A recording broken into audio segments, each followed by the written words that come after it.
Hi guys, welcome back to my channel. Hope you guys are having a fantastic day.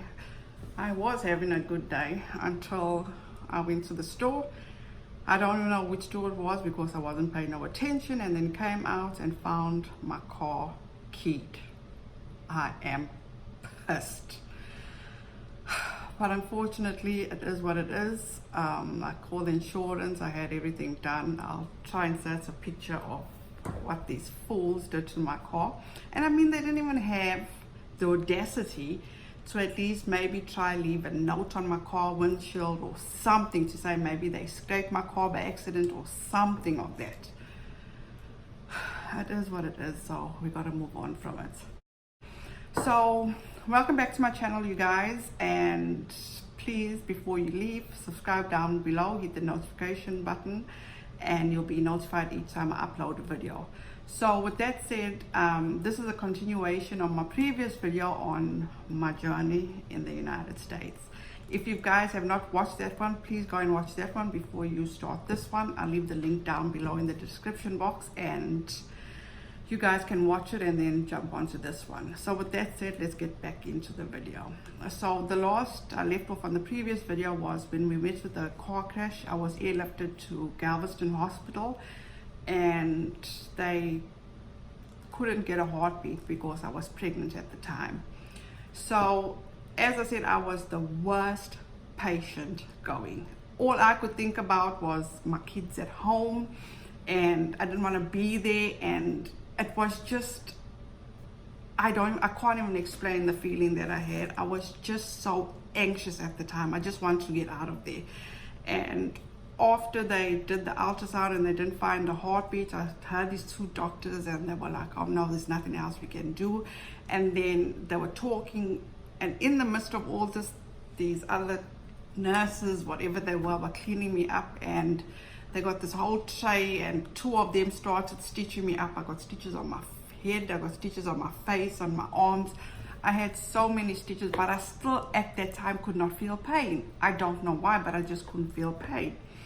So as time went on and he came back and he did the ultrasound, and to me it felt like forever, because all this is going on around me. I'm anxious, I'm thinking about where my husband is, I'm thinking about my kids at home.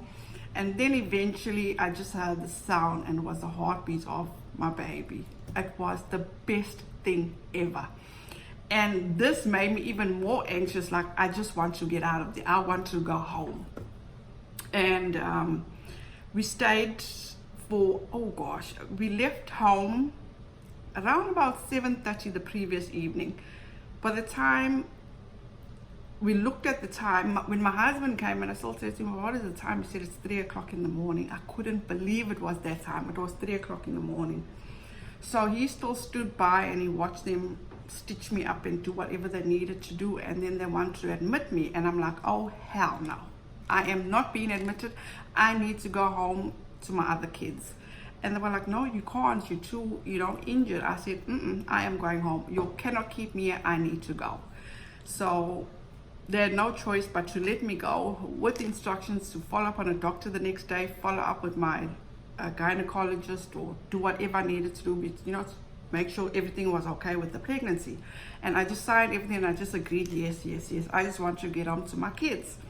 So the only people that we knew at this point was all those people at the party, at the Christmas party.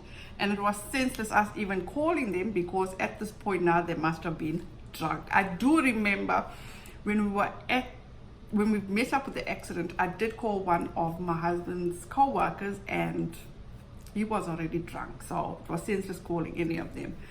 So my husband ended up getting hold of somebody, and he ended up driving to Galveston and taking us home. And here comes the funny part. We got home and we knocked on the door, and my friend answered the door, and as soon as she saw us, she passed out until my stone cold just fainted. It was, at the time, it was hilarious. And so we got her water, we got her up, everything, and she could not believe it. She could not believe the way we looked. she even says, my goodness, you left home looking fantastic, dressed to the nines, and now you'll come home in scrubs, looking all disheveled and stitched up, and it was just bad. We came home with scrubs. We came home in scrubs, can you believe it? So the next day we went to the salvage yard and we had a look at our truck. You guys, I would never ever go back to anything else but an SUV. That SUV saved our lives. There was nothing, the airbags were deployed. To see the car, it actually made me realize how lucky I was. How lucky I really was. So a few days later, I did follow up with my gynae, and everything was fine at that time with the baby. But as time went on, he did notice some irregularities, you know. So from I think 7 months or 6.5 months, I went to see him like every 2 weeks, and he did notice something with the baby just above his back, or on his back, just above his butt. There was something that just wasn't right.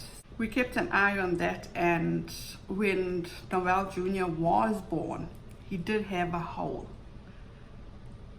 just above his butt, and I did not see him for a good, I think 24, maybe 26 hours. I didn't see my son. But then they thought at the beginning he had spina bifida, but it wasn't that. But long story short, after about a week, it did heal on its own. So thank God for that. So we stayed in Texas. We actually moved from one place to another place in Texas, and the kids went to school. And I think probably we lived in Texas 2 more years. Was it 2 or even less than that? And that's when we moved to Alabama, which was another great move. I think it was the best move compared to Texas. I did not like Texas. It just seemed, it's not the people, it's just the place. I just did not like Texas. But at the end of the day, everything turned out well. We live in Alabama now. It's a wonderful place. One thing, I'll be very honest with you guys, throughout my stay in the United States, I've never ever experienced such racism that I've experienced here in this place. It is absolutely horrific. To think people can treat you that way, and people can be so ignorant. That's what I boil it down to. I'm sorry, but it's ignorance at the end of the day. Nothing else but ignorance. It's actually been such a learning lesson for my kids. And there was this one incident which wasn't very nice at all, and maybe I'll do that in the next video. If you guys want to see that video, let me know. But somebody called me the N-word, which was the worst thing I've ever heard in my life. Never ever heard. Back home in South Africa, we are classed as coloreds, which we accept. That's who we are, you know, we embraced it. But for me, hearing that word was something else, absolutely something else. But with that said, you know what, at the end of the day, and I'll say this again, all those people are ignorant. And what do they say? Ignorance is bliss. So you keep on doing you, and I'll keep on doing me. And with that said, that's about it. And we are just thriving, because I can't help your ignorance. I can't help you being stupid. That's what I boil it down to, ignorance and stupidity.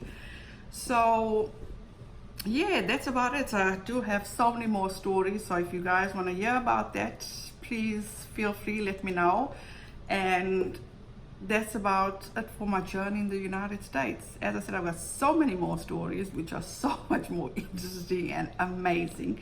If you guys want me to do stories about that, let me know. Just leave a comment down below. And thank you guys so much for joining me for today's video. Thank you so much for your time. And before you leave, please don't forget to subscribe, ring the notification bell, and you'll be notified each time I upload. And with that said, you guys have a wonderful weekend, and I'll see you in the next one. Bye.